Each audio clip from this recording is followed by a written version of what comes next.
Pemerintah Kota Malang melalui Satuan Polisi Pamong Praja atau Satpol PP gencar melakukan sosialisasi pencegahan rokok ilegal di wilayah Kota Malang.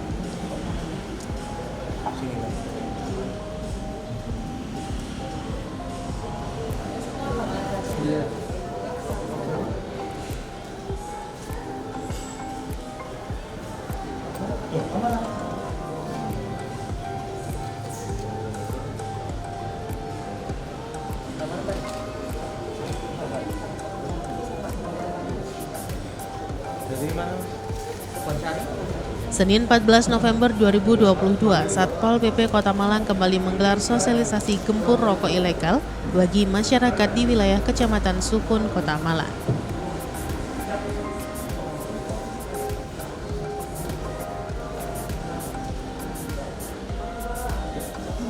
Sebelum penyampaian materi dari Kepolisian, Kejaksaan Negeri Kota Malang dan Bea Cukai Malang, terlebih dahulu diawali pembukaan.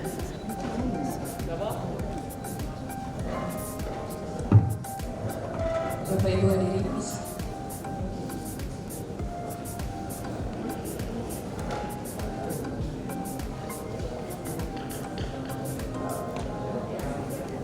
Kebangsaan Indonesia Raya, hadirin dimohon berdiri.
Narasumber dari Bea Cukai TMC Malang, Kejaksaan Negeri Kota Malang dan Polresta Malang Kota. Yang kami hormati para kepala OPD terkait atau yang mewakili. Yang kami hormati Camat Sukun dan Lurah sewilayah Kecamatan Sukun atau yang mewakili. Dan yang kami hormati para undangan serta hadirin yang berbahagia. Pertama-tama marilah kita panjatkan puji syukur kehadirat Allah Subhanahu wa taala karena berkat taufik dan hidayahnya lah. Pada hari ini Senin 14 November 2022, kita semua dapat berkumpul dalam acara sosialisasi ketentuan di bidang cukai dan pemanfaatan dana bagi hasil cukai hasil tembakau di wilayah Kota Malang dalam keadaan sehat walafiat. Baik Bapak Ibu hadirin yang berbahagia, selanjutnya marilah kita dengarkan bersama laporan kegiatan yang akan disampaikan oleh Kepala Bidang Penegakan Peraturan Perundang-undangan Daerah. Kepada Bapak Karliono SOS MSI ini disilakan. Kepala Bidang Penegakan Peraturan Perundang-undangan Daerah Satpol PP Kota Malang Karliono SOS MSI dalam laporannya mengatakan, sosialisasi ini diikuti oleh 150 peserta yang terdiri dari pelaku usaha rokok, tokoh masyarakat, RT RW, dan Karang Taruna di wilayah Kecamatan Sukun. Sosialisasi ketentuan di bidang cukai dan pemanfaatan dana bagi hasil cukai hasil tembakau bertujuan untuk memberikan pemahaman kepada masyarakat terkait rokok ilegal. Pendapatan dan belanja negara tahun anggaran 2022. 2. Peraturan Menteri Keuangan Nomor 215/PMK07/2021 tentang penggunaan, pemantauan, evaluasi dana bagi hasil cukai hasil tembakau.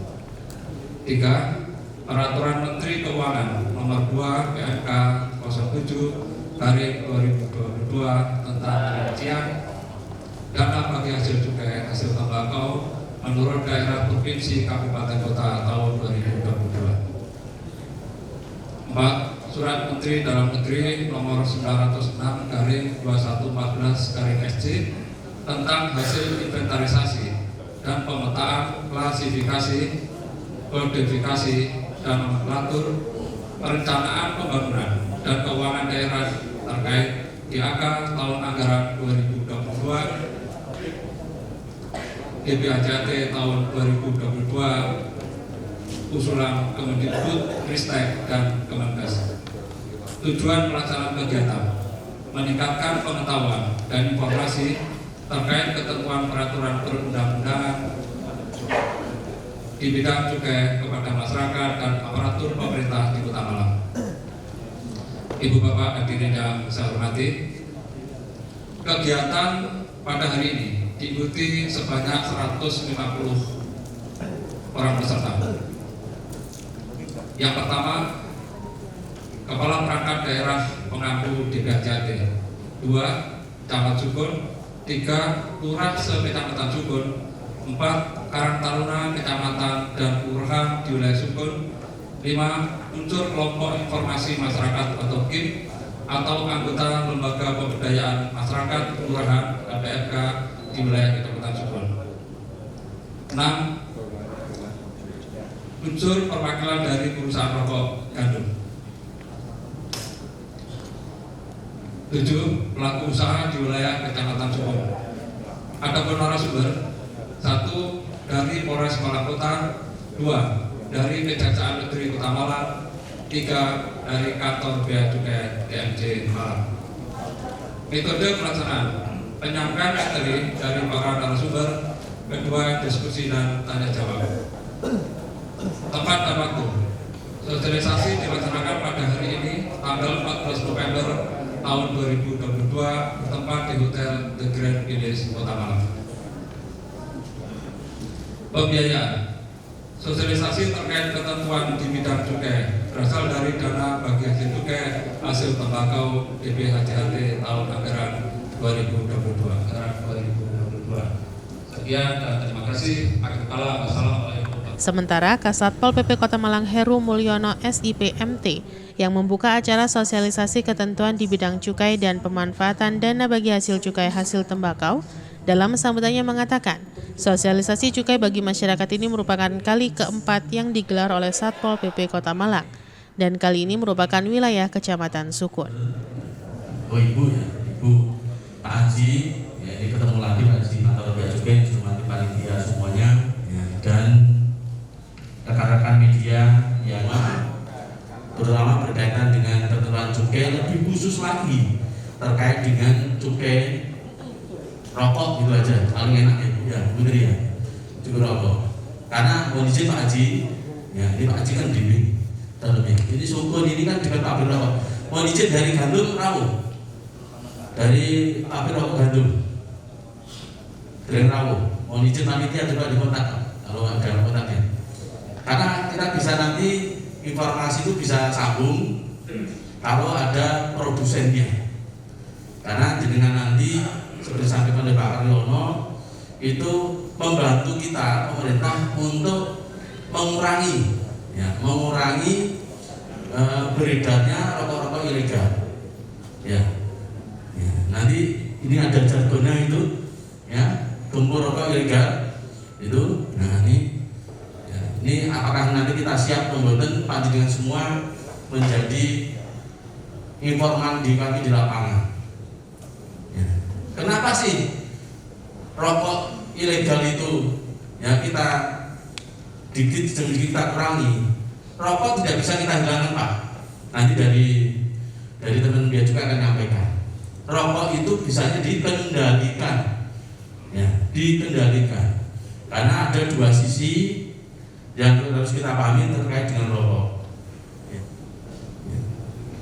Cukai rokok itu di samping menjadi pendapatan negara, juga bagian dari pengendalian, terutama dari sisi kesehatan.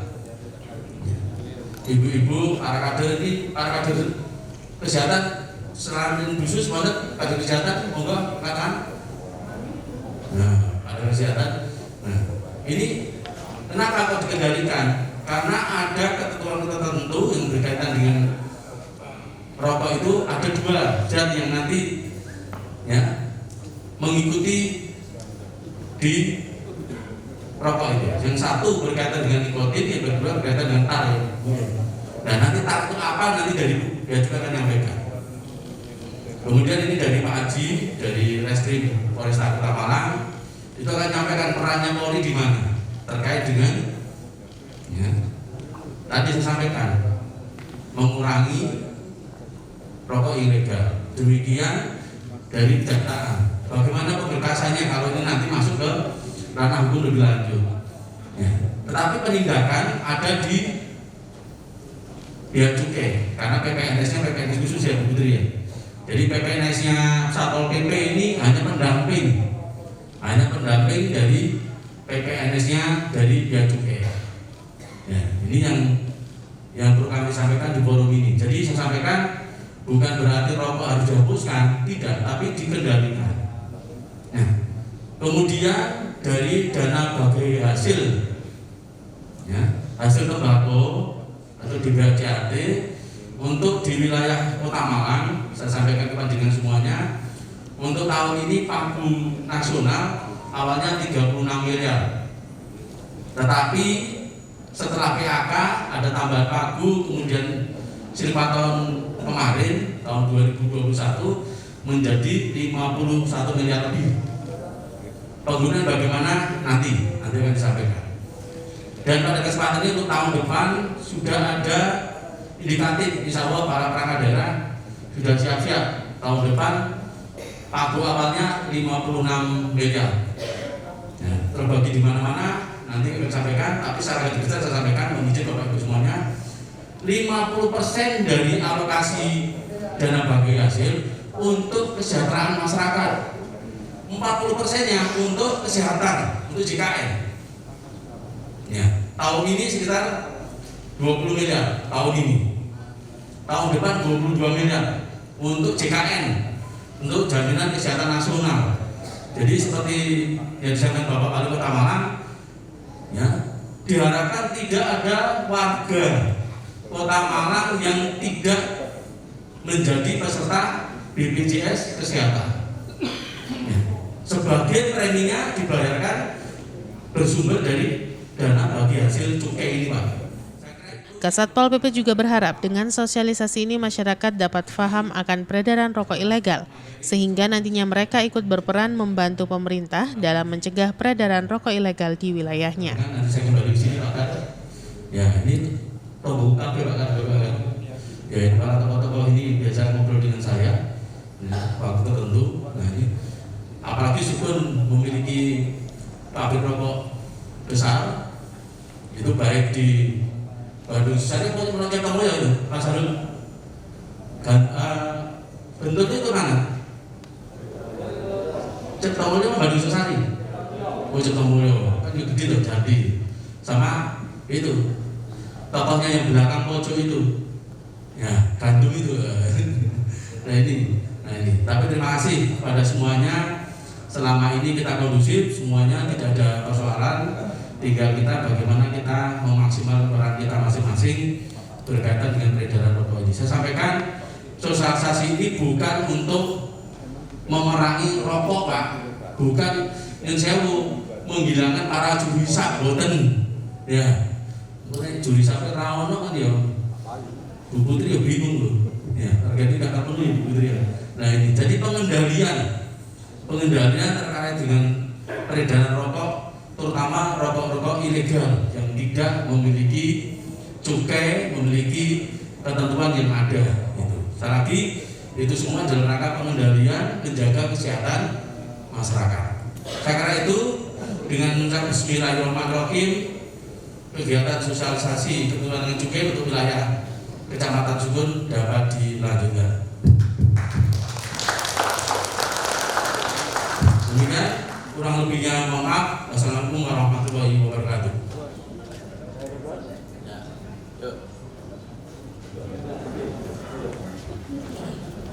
Assalamualaikum warahmatullahi wabarakatuh. Pada hari ini, hari Senin tanggal 14 November, ini putaran yang keempat ya. Kita melakukan sosialisasi terkait dengan ketentuan cukai, khususnya berkaitan dengan cukai tembakau ya, cukai rokok. Ini untuk wilayah Kecamatan Sukun. Ya, Kecamatan Sukun ini merupakan putaran yang keempat. Nah, kemudian untuk materinya sama yang kita sampaikan, perannya kejaksaan seperti apa, perannya kepolisian seperti apa. Kemudian lebih teknis nanti ke teman-teman dari kantor cukai, jadi pelayanan dan pengawasan cukai untuk wilayah Kota Malang ini yang paling utama karena di situ lebih teknis, bagaimana mengenali rokok yang ilegal seperti apa, kemudian tata caranya pelaporan seperti apa nanti di sana itu dilakukan. Ini. Kemudian yang dihadirkan ini sama tokoh-tokoh masyarakat untuk wilayah Kecamatan Sukun dari kelurahan, dari perangkat kelurahannya iya, perangkat kecamatan iya, Karang Taruna, perwakilan RW, perwakilan LPMK. Terutama tadi banyak kader kesehatan kan, nah, makanya tadi saya sampaikan di sana ini bukan berarti kita menghapuskan rokok tidak, tapi pengendalian, lebih pengendalian karena di Kecamatan Sukun ini kan ada 2 pabrik rokok besar di sana, satu Bentul, satu Bandung. Ya ini nanti kalau nanti kita salah paham nanti repot. Jadi tadi sudah saya sampaikan kalau ini pengendalian, terutama kita bagaimana memberantas rokok yang ilegal. Di Kecamatan Sukun ada yang industri home mungkin? Ya, makanya nanti di prakteknya nanti dikenali bagaimana untuk industri. Jadi begini, yang kita antisipasi adalah Nyun Sewu dari pabrik rokok besar tadi kan menghasilkan sebuah limbah ya atau sisa-sisa. Nah, ininya yang kita khawatirkan dimanfaatkan oleh home industry. Maka nanti home industry ini yang tadi nanti bisa diedukasi oleh tokoh masyarakat itu. Enggak masalah sih dia melakukan rumahan, tapi tetap harus melapor ke cukai kan di situ akan sebelum ditetapkan dia kadar tarnya apa pasti ada di labnya. Ini yang penting untuk pengendalian kesehatannya. Pak, setelah 4 kali putaran ini ada nggak laporan dari masyarakat terkait peredaran rokok ilegal? Ada, ya. Ada kemarin gini, nanti di akhir insya Allah di pertengahan bulan depan ya kita akan sampaikan selama ini kita melakukan operasi-operasi ya kemarin aja yang kita lakukan operasi di beberapa waktu yang lalu itu sebenarnya larinya kan arahnya bukan Kecamatan Sukun, tapi begitu kita menerima informasi ada di wilayah Kecamatan Sukun kita nyeser ke sana, akhirnya dapat sekian ribu batang kemarin dapat itu. Kemudian di Jalan Jakarta juga temukan itu. Ya, ini kita sampaikan. Jadi harapan kami sih perannya masyarakat memberitahu kita, Pak di situ ini di sini karena ada tumbuh empati partisipan masyarakat kalau di sekitarnya ada yang warga yang punya usaha rumahan tidak melakukan cek lab dan seterusnya karena ini sangat bahaya untuk warga yang Nyun Sewu baik yang merokok maupun yang pasif, ini bahaya sekali. Kasusnya ke polisian atau ke bea cukai? Ke bea cukai. Jadi saya sampaikan prosedurnya itu semua PPN di bea cukai. Kalau nanti bea cukai ini harus ranahnya ke hukum, nanti baru pemberkasan ada di kejaksaan. Usai pembukaan, kemudian dilanjutkan dengan penyampaian materi sosialisasi ketentuan di bidang cukai dan pemanfaatan dana bagi hasil cukai hasil tembakau di wilayah Kota Malang. 3 orang pemateri yang dihadirkan yakni dari Polresta Malang Kota dan Kejaksaan Negeri Kota Malang yang menyampaikan materi terkait penegakan hukum bagi pelanggar cukai ilegal, serta pemateri dari kantor Bea dan Cukai Malang yang memberikan materi terkait manfaat dari penerimaan cukai dan identifikasi cukai ilegal. Dan pelayanan kepada masyarakat. Kemudian di sini peranan Polri dalam penegakan hukum ini adalah pertama mencegah dilakukannya tindak pidana. Jadi pencegahan, kita mencegah adanya tindak pidana dengan menegakkan norma hukum demi mengayomi masyarakat. Kedua, memasyarakatkan pelaku pidana dengan mengadakan pembinaan sehingga menjadi orang yang baik. Nah, di sini kita Polri diberikan peran di dalam penindakan ini terhadap pelanggaran penggunaan barang kena cukai ilegal itu diatur di dalam Undang-Undang Nomor 17 Tahun 2006 tentang perubahan atas Undang-Undang Nomor 10 Tahun 1995 tentang kepabeanan pada pasal 76 ayat 1 ayat 2 telah dijelaskan secara ekspresif di situ. Di sini yang Bea Cukai maupun Satpol PP ini adalah selaku PPNS yang diberikan kewenangan gawe yang bisa menjadi PPNS ini terkait proses penyidikan. Kepolisian untuk melakukan upaya hukum yang mana di dalam instansi itu ada suatu peraturan ini diberikan kewenangan secara khusus oleh undang-undang hukum yang ada di Indonesia. Kewenangan daripada penyidik ini yang sudah diatur di dalam ayat 1 telah jelas menyebutkan pegawai negeri sipil badan hukum. Kapan polisi itu berperan di sini? Nah, polisi berperan di sini ini berkaitan dengan apa yang telah dilakukan oleh Bea Cukai, mungkin aspek hukum. Yang menjadi dasar hukumnya masing-masing dan dalam melaksanakan tugasnya berada di bawah koordinasi dan pengawasan penyidik Polri.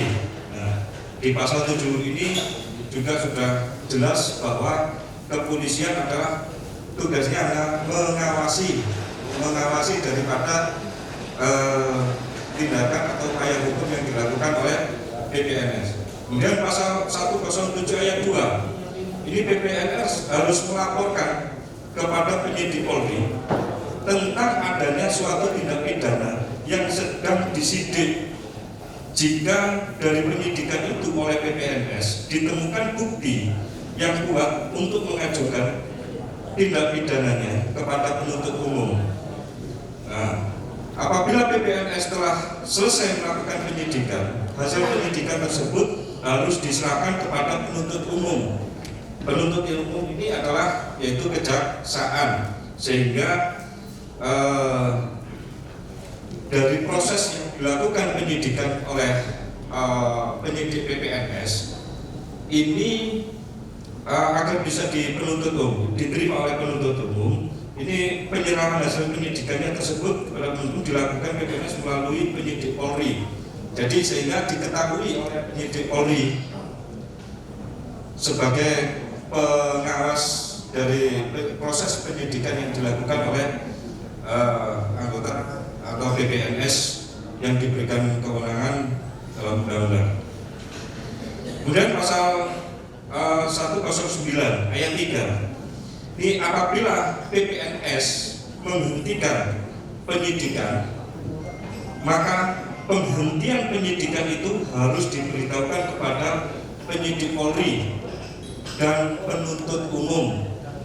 Kemudian PPNS dengan Polri ini pun sebenarnya tidak ada bedanya. Semuanya ini adanya penegakan hukum, yang dimana penegakan hukum kalau di Satpol PP adalah penegakan perda, kalau di Bea Cukai imigrasi itu ada undang-undang tertentu yang harus dijalankan.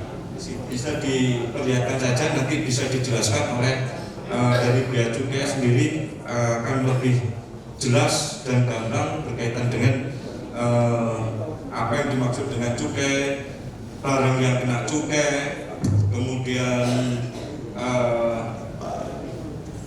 barang-barang apa saja yang tidak dikenakan cukai itu akan dikupas tuntas dari Bea Cukai, sehingga kita jadi tahu apa yang menjadi ranah Bea Cukai untuk melakukan suatu proses penyidikan. Dan Satpol PP di sini pun juga melakukan pendampingan terhadap kegiatan yang dilakukan oleh PPNS yang lain, sehingga bisa berjalan dengan sinergitas seperti yang diharapkan kita semuanya.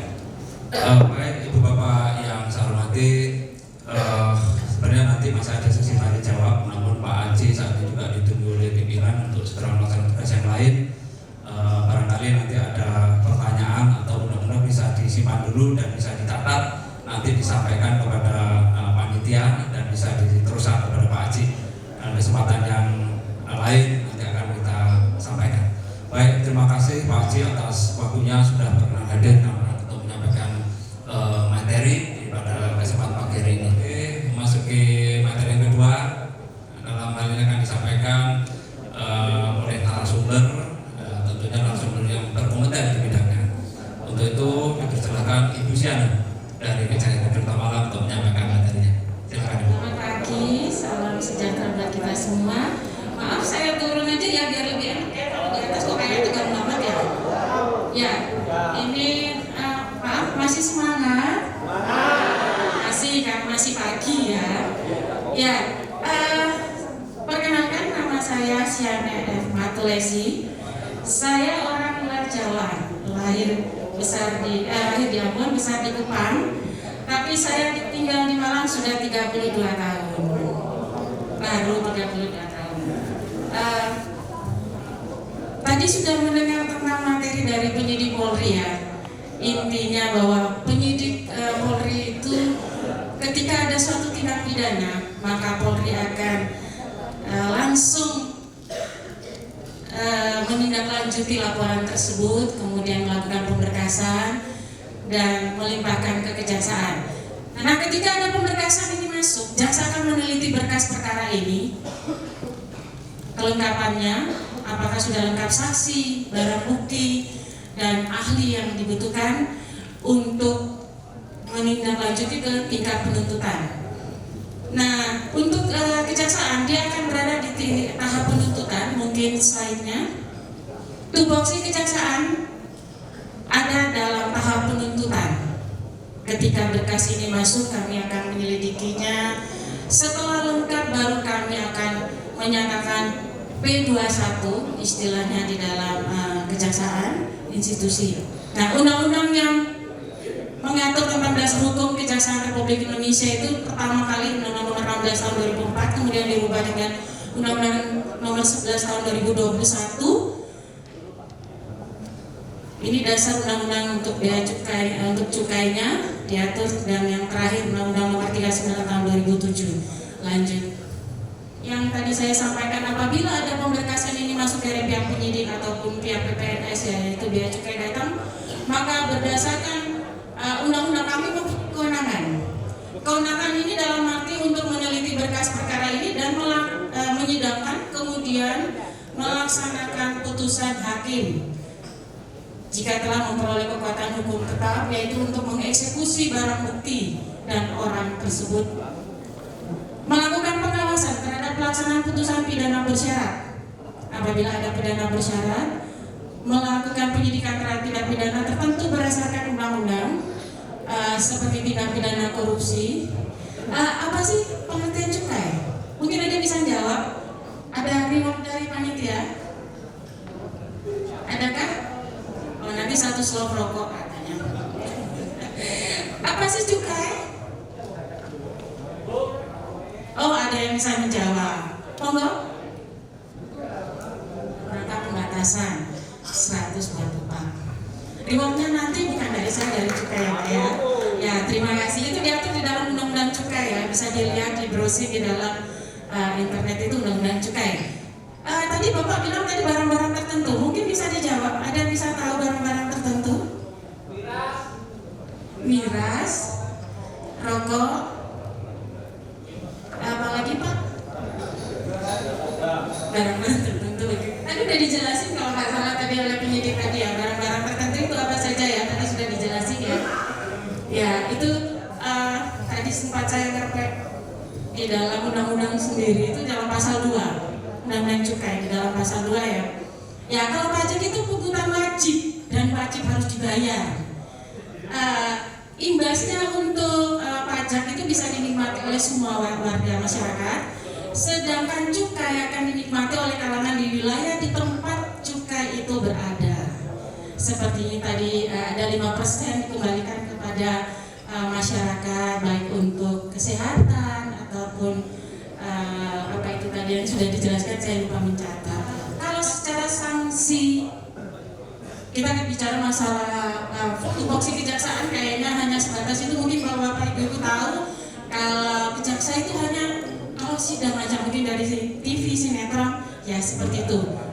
Ya, sidang terus kelihatan jaksanya mungkin antusias atau itu, ya seperti itulah jaksa untuk pembuktian. Jadi kalau saya uraikan satu demi satu tupoksi ini mungkin agak melelahkan dan mengantuk ya. Lebih baik kita dialog interaktif aja. Mungkin ada yang mau bertanya, silakan. Sebatas tupoksi kejaksaan aja. Yang salah satunya itu tugasnya melakukan penuntutan, melakukan penetapan hakim dalam hal eksekusi. Kemudian eksekusi bukan hanya orang aja secara badan, ataupun eksekusi barang bukti juga kita akan eksekusi. Ada di dalam pasal 29 sampai pasal 39 ayat 2. Itu di dalamnya hanya menguraikan bagaimana efek dari pelanggaran kejahatan cukai hanya bersifat sanksi administrasi. Ya, itu di dalam pasal 29 hanya bersifat sanksi administrasi sampai dengan pasal 39. Tindak pidana cukai akan dimulai dari pada saat pasal 50 ini tanpa izin melakukan usaha atau pengeluaran barang kena cukai dari tempatnya itu, pasal 53 pemalsuan dokumen. Kemudian ada juga denda. Denda ini paling sedikit menurut pasal 52 ini paling sedikit 2 kali nilai cukai, dan paling banyak itu 10 kali nilai cukai dan harus dibayar. Nah, jika dia tidak bisa membayar denda, maka dia akan menambah hukuman lagi kurungan. Minimal itu kalau menurut aturannya ada tabelnya, kami ada 6 bulan, maksimal 6 bulan. Jika ada penyidik yang mengirimkan berkas kepada kami dan ketika sudah disidang dia bisa lebih terbukti kepada pasal yang mana, tetap kami akan dakwakan. Lanjut. Kemudian barang yang hasil ketika dia dipergunakan untuk cukai, dalam arti dia mempergunakan mobil ini untuk mengangkut barang kena cukai, maka kami akan merampas untuk negara. Jika dia bisa membuktikan bahwa itu adalah mobil dari mungkin dari persewaan, silakan. Tapi jika tidak bisa membuktikan, maka kami akan rampas untuk negara. Jumlah perkara sekarang yang telah kami tangani tahun 2021 itu 1 perkara, barang kena cukainya itu 2.160.000 dan kerugiannya sangat fantastis 1,134 M. 2022 4 perkara dan rokoknya 868, kerugiannya 376. Sampaikan oleh Bu Siana dari Kejaksaan Negeri, mudah-mudahan bisa dipahami dan tentunya akan menjadi wawasan kita untuk menambah wawasan dalam rangka untuk sebuah penindakan, gitu ya. Jadi Bapak bisa lebih paham seperti apa sih yang namanya rokok tidak dilengkapi dengan cukai dan sebagainya. Untuk memperdalam terkait dengan cukai, maka di sini juga sudah hadir narasumber dari kantor Bea Cukai TMC Malang, Ibu Putri Satria. Untuk itu waktunya masih cukup lama, silakan dikuasai Bu ya, sampai selesai nanti. Jadi Ibu Bapak untuk menyingkat waktu, ini materi berikutnya akan disampaikan Ibu Putri dari kantor Bea Cukai Kota Malang. Waktu dipersilakan. Selamat pagi Bapak Ibu sekalian. Pertama-tama mohon izin saya memperkenalkan diri terlebih dahulu.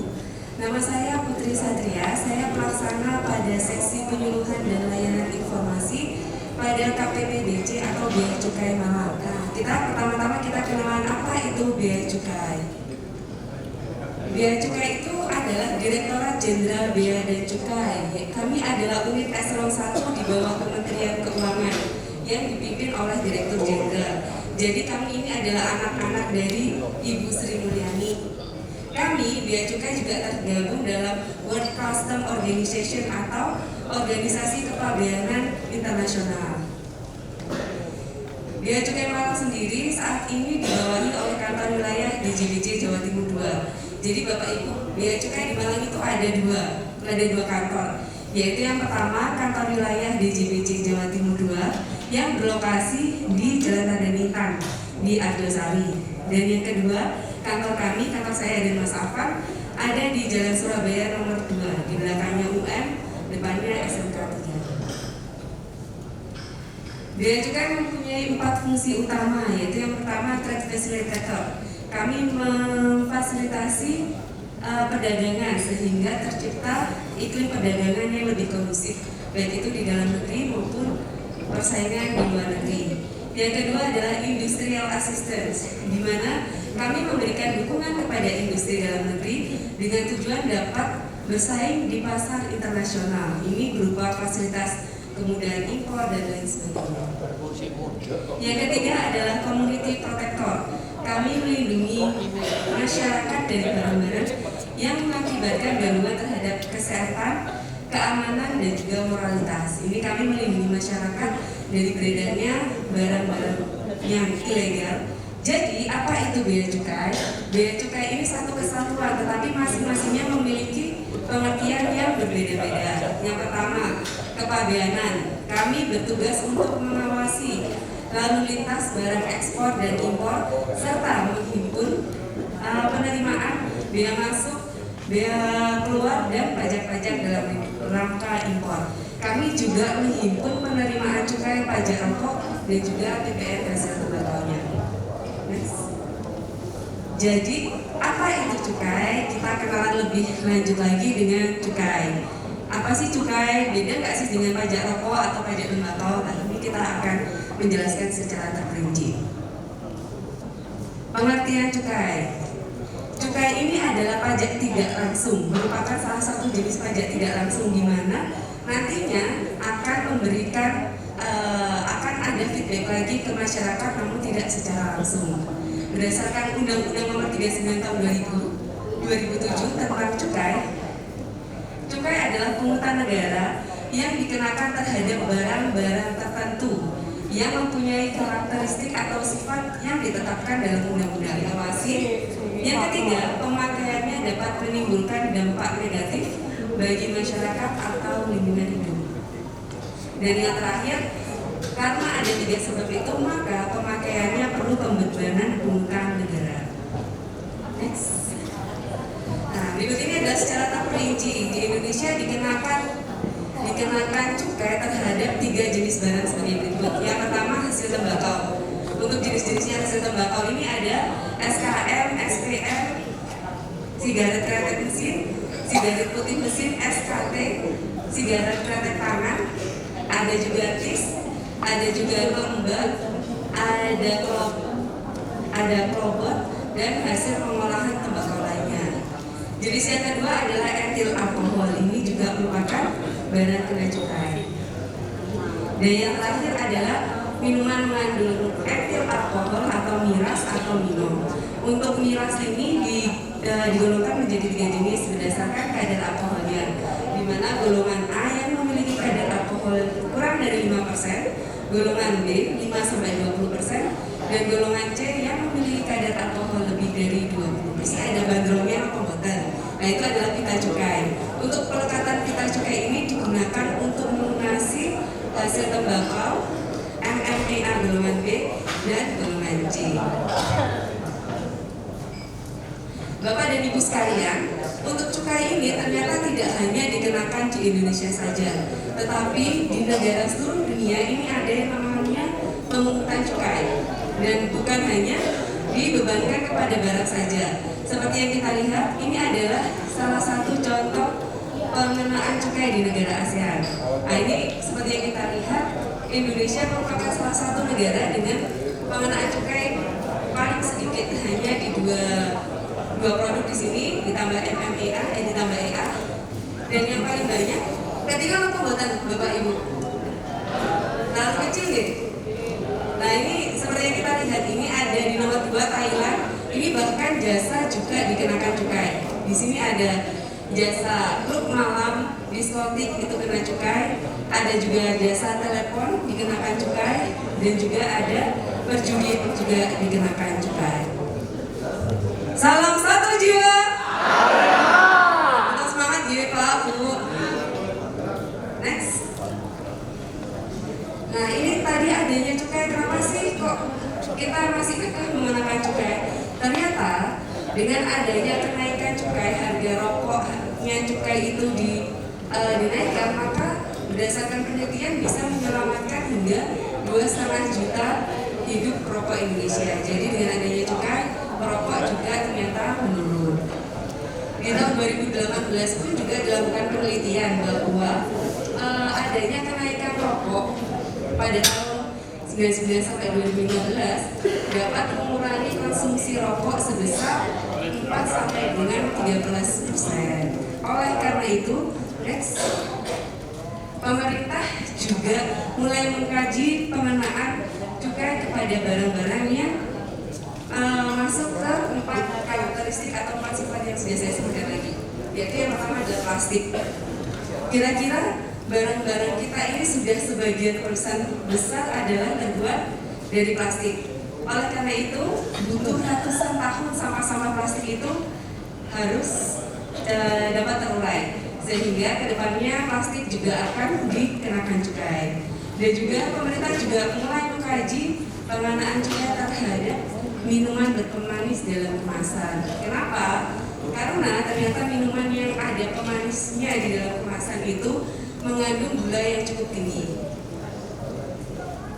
Gula yang cukup tinggi ini gimana? Ya sebenarnya manusia itu hanya membutuhkan 4 sendok makan saja gula di setiap harinya. Itu sudah termasuk mulai dari bangun tidur sampai kita tidur lagi, itu hanya cukup 4 sendok makan saja.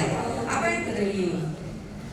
Dimana sampai dengan 31 dari 16,66 triliun ini sekitar 98% tahun cenderung meningkat, tetapi menurun di tahun 2020 dan 2021 ini. Next. Penerimaan yang kami kumpulkan itu bisa buat apa sih? Nah ini 1 triliun ini bisa membangun 3.541 itu istilahnya kayak cashback, kayak SHU-nya koperasi. Kalau SHU kan sisa ya Bu, sisa hasil usaha. Kalau di BPJHT ini memang pemeriksaan puskesmas yang dilakukan. Ini besaran di BPJHT tahun 2020 kemarinnya. Untuk yang tahun 2022 ini hanya 36 miliar saja. Kenapa sih kita harus memberantas rokok ilegal? Rokok ilegal itu secara singkatnya itu menurunkan penerimaan. Pertama adalah rokok polos atau tanpa pita cukai. Tadi Bapak Kasatpol juga sudah sudah menjelaskan rokok putihan, rokok polos. Nah ini biasanya contohnya seperti ini. Muatan-muatan bandrolnya Bapak Ibu. Ini mungkin bisa lihat. Nah ini belum dilunasi cukainya. Nah ini harusnya masuk ke negara, ini tidak disetorkan. Yang kedua, ada pita cukainya, ada bandrolnya, tapi bandrolnya palsu. Ini ada di pabrik yang sengaja untuk memalsukan pita cukainya, ngeprint sendiri, terus dilekati. Ini bisa dilihat. Dan yang ketiga ada pita cukainya, tapi pita cukainya bekas. Nah ini ada modus yang agak unik Bapak Ibu. Jadi ada penjual eceran yang ditawari oleh sales-sales untuk meletek bandrolnya dan dibeli oleh sales itu. Pabrik rokok B itu tidak boleh. Yang salah tentukan harusnya dia filter SKM, tapi bandrolnya ini KTM atau SKT. Isinya 20 tetapi ditambahkan pita cukai yang isi 12. Next. Nah, terkait tadi yang disampaikan oleh Bu Ana, ini untuk pelanggaran atas rokok ilegal dapat dikenakan sanksi berupa pidana penjara dan denda administrasi. Jadi, yang pertama untuk rokok polos, setiap orang yang menawarkan, menyerahkan, menjual, menyediakan untuk dijual barang kena cukai yang polosan tanpa pita cukai putihan dapat diancam pidana penjara paling singkat 1 tahun, paling lama 5 tahun, dan juga ada denda paling sedikit 2 kali sampai dengan 10 kali dari nilai cukainya. Gitu. Jadi yang rokok-rokok ada yang menawarkan, menyerahkan, menjual, maka dapat terancam sanksi pidana. Next. Yang kedua, rokok dengan pita cukai palsu. Nah, untuk pita cukai palsu ini, kalau ada orang yang membeli, menyimpan, mempergunakan, menjual, menawarkan, menyediakan, dijual, dan mengimpor pita cukai palsu, maka dapat diancam pidana penjara 1 sampai dengan 8 tahun penjara dan juga sanksi denda paling sedikit 10 kali sampai dengan 20 kali nilai cukai yang harus dibayar. Berubah-ubah biar tidak gampang dipalsukan. Dan di dalam pita cukai ini terdapat elemen-elemen, terdapat unsur-unsur. Dan yang keempat selanjutnya konsumen. Nah, ini bapak-bapak di sini sekalian yang ahli hisab tidak mengkonsumsi rokok ilegal. Setuju Pak nggih? Mboten mengkonsumsi rokok ilegal nggih? Matur nuwun. Dan yang terakhir adalah setiap orang yang mengetahui rokok ilegal, monggo dilaporkan kepada Bea Cukai Malang. Kalau nggak sempat untuk mampir ke kantor kami, bisa langsung kontak kami di nomor telepon sebagai berikut di 0811 373 kali 876. Tenang Bapak Ibu, jangan dilema nanti kalau aku melaporin tetanggaku nanti satru nanti. Jadi nanti Bea Cukai yang akan menindak sendiri. Jadi informasi akan kami tampung. Nanti kami akan melakukan penindakan sendiri tanpa melibatkan Bapak Ibu sekalian, dan identitas Bapak Ibu sekalian akan dijamin aman. Dan apabila terbukti terdapat rokok ilegal, maka ada insentif dan merchandise dari Bea Cukai Malang. Nah, ini untuk materi tentang cukai rokok ilegal sampai di sini. Selanjutnya ada materi titipan, ada materi selingan. Yaitu yang pertama adalah waspada penipuan mengatasnamakan bea cukai. Bapak mohon dapatnya kalau di sekitar ibu bapak ada tetangga ataupun warga yang menjual rokok tanpa cukai, mohon dapatnya diinformasikan kepada kami ataupun ke bea cukai ya. Jadi sekarang ini banyak modus ibu bapak, setelah kami kemarin operasi dengan bea cukai telah berbagai dan sebagainya, ternyata modusnya itu aneh-aneh gitu ya. Jadi barang itu kebanyakan sekarang nggak disimpan dipasang di tokonya gitu ya. Jadi kami sudah mempunyai ciri-ciri khusus kepada orang-orang yang menjual barang-barang yang tanpa dengan aturan cukai ini. Mereka meletakkan barang sudah tidak di rumah lagi gitu ya. Ada yang di pojok dapur, ada yang di bahkan mungkin kalau ada tanah yang masih bongkar bahkan di luar dan sebagainya. Cara menyampaikan pun mereka ya sungguh luar biasa, sangat primbon gitu ya. Tapi kami punya cara sendiri untuk mengurang itu. Jadi mohon informasi kepada ibu bapak semua yang hadir, mohon dapatnya informasi apabila ada tetangga ataupun warga yang menjual rokok tanpa dengan cukai, mohon diinformasikan kepada kami. Gitu, okay? Baik, terima kasih ibu bapak untuk memasuki sesi berikutnya. Ini masih lama ya waktunya. Baik ibu bapak, ini karena waktunya masih relatif lama ya. Ini masih ada satu materi lagi dari rekan Bea Cukai yang kami sampaikan terkait dengan Kahrut gitu ya. Mohon rekan dari Bea Cukai untuk memandu. Dipersilakan. Sementara selain penyampaian materi dari ketiga pembicara, juga dibuka sesi diskusi di mana peserta sosialisasi antusias memberikan pertanyaan kepada ketiga pembicara. Bea Cukai dan Kejaksaan, pasti ibu bapak yang tadi sudah menyimpan ya pertanyaan-pertanyaan akan disampaikan kepada para pemateri. Untuk itu nanti sampai pukul 11.30 ya ibu bapak, nanti kita akhiri. Waktu yang masih tersisa ini mari kita manfaatkan. Ibu bapak dipersilakan apabila ada pertanyaan disampaikan ke ibu materi khususnya dari Bea Cukai dan Kejaksaan. Mungkin bisa diawali satu penanya dulu dari sisi kanan, depan, dan tengah serta paling kiri. Satu-satu dulu ya. Ini saya tujukan kepada Ibu Putri.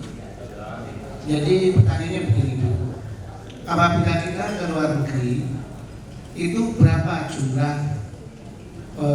yang bisa dibawa atau bisa keluar dari Indonesia? Itu yang pertama. Yang kedua, apabila ada tamu luar negeri yang masuk ke Indonesia bawa rokok, itu sanksinya apa dan boleh atau tidak? Itu Bu, terima kasih. Namanya apa nih Pak? Hasil tembakau cerutu rokok gimana? Ini yang mereknya yang cerutu, bukan cerutu yang biasa, Bu, HT biasa. Oh, HT biasa gitu. Iya. Untuk membawa HT itu tentunya harus sudah resmi nih Pak, resmi harus ada pita cukainya. Jadi ada pembatasan untuk barang bawaan penumpang. Untuk rokok itu mereknya di Samsung. Langsung di Samsung ya Pak? Iya, di Samsung. Iya, siapa? Monggo Mas apa? Mungkin nanti menambahkan ya. Siap. Untuk rokok, jadi ada yang namanya barang bawaan penumpang Pak. Jadi yang pertama untuk rokoknya itu dibatasi. Untuk HT ini sigaret maksimal 200 batang. Jadi untuk sekitar 200 batang maka diperbolehkan. Untuk kelebihannya itu akan dimusnahkan di tempat. Jadi diperbolehkan untuk membawa masuk atau keluar untuk barang hasil tembakau yang tentunya sudah dilunasi kewajiban cukainya. Kalau yang kamu dari luar itu rokok itu? Itu 200 batang Pak. Kalau selain keluar maka masuk ke negara lain itu mengikuti aturan dari masing-masing negaranya. Mas Afan menambahkan? Terima kasih Pak. Pertanyaannya luar biasa sekali. Jadi jika Bapak datang dari luar negeri masuk ke Indonesia itu kan ada dua cara naik pesawat itu sebagai barang-barang penumpang atau mengirim rokok lewat paket dari luar negeri. Nah itu batasannya berbeda Pak. Kalau untuk barang-barang penumpang, untuk rokok itu maksimal tadi sudah disampaikan Mbak Putri itu 200 batang. 200 batang itu sekitar mungkin bisa 2 slop masih oke lah, nggak apa-apa. Itu nanti kalau misalnya lebih atau kurangnya sedikit masih kita toleransi. Mungkin karena ini terkait aturan saya akan bacakan biar saya juga nggak salah. Jadi rokok tadi maksimal 200 batang. Ini untuk barang bawaan penumpang dulu ya, yang dari pesawat. Kemudian cerutu maksimal 25 batang. Tis tembakau iris itu maksimal 100 gram per orang. Dan MMA atau minuman alkohol karena salah satu termasuk yang barang kena cukai maksimal hanya bawa 1 liter. Seperti itu. Kalau mau dibawa ke luar negeri, betul kata Mbak Putri tadi Pak, Bapak harus riset dulu nih. Tiap negara kan aturannya beda-beda. Misalnya nanti ke Jepang boleh bawa berapa liter, ke Singapura berapa liter, itu beda-beda Pak. Jadi itu kembali ke orangnya masing-masing. Nah, kami yang mungkin yang di wilayah barangkali misalnya mengetahui ya mungkin menjual, menyimpan, tadi sudah sampaikan untuk nomor kontaknya, tapi bagaimana mekanismenya, pas sebut nama atau sebut warungnya dan sebagainya, ini buat petunjuk juga. Yang kedua, ini memang setelah kami memahami materi tadi itu, memang kalau rokok ilegal ini nggak diatasi, kayaknya memang sangat luar biasa dampaknya Pak. Dengan itu mungkin sinergitas yang ada mungkin dari polisi, jaksa dan bea cukai perlu satu sinergitas yang baik agar memang benar rokok ilegal ini bisa dikebur. Mungkin perlu ada semacam roadmap bagi sinergitas lembaga terutama penegakan hukum ini, mohon untuk dicari solusinya. Nanti 876 nanti disampaikan saja identitasnya siapa, informasi yang akan disampaikan seperti apa. Misalnya saya Ibu X dari Kecamatan Y gitu. Saya menjumpai 2 rumah dari rumah saya itu ada yang menjual rokok jenis ini, rokok ilegal putihan gitu. Biasanya berada di masyarakat kawasan. Nah, begitu saja Pak. Untuk itu informasi yang disampaikan kepada kami jamin kerahasiaan dan identitas, alamat dan segala macam. Dan nanti yang akan masuk ke alamat adalah kami, bea cukai. Kami tidak akan melibatkan pelapor. Begitu. Untuk yang kedua terkait program sinergisitas bea cukai dan APH, alhamdulillah saat ini sudah berjalan melalui DPHJ HTI pun alhamdulillah bea cukai sudah menjalin hubungan dengan yang sangat baik dengan salah satunya dengan Satpol PP Kota Malang dengan Kejaksaan dalam melaksanakan penindakan bea cukai. Seperti contohnya yang terdekat kemarin kami melaksanakan operasi gabungan menyisir di Kecamatan Sentul juga nih Pak, Sentul, Klojen dan Lowaru, dan ternyata di sekitar Sentul juga kami masih menemukan beberapa jenis rokok ilegal dan kami lakukan penindakan. Semua sehingga kita akan lebih memahami bagaimana rokok tanpa cukai ini harus kita berantas, gitu ya. Mohon bantuan sekali lagi kepada ibu bapak yang hadir hari ini untuk bisa menyampaikan kepada rekan-rekan atau warga atau saudara supaya tidak lagi menjual rokok yang tanpa cukai, gitu ya. Karena yang jelas akan membahayakan bagi perokok dan tentu akan merugikan bagi negara, gitu ya. Baik, terima kasih ibu bapak. Ya, panitia ada yang disampaikan.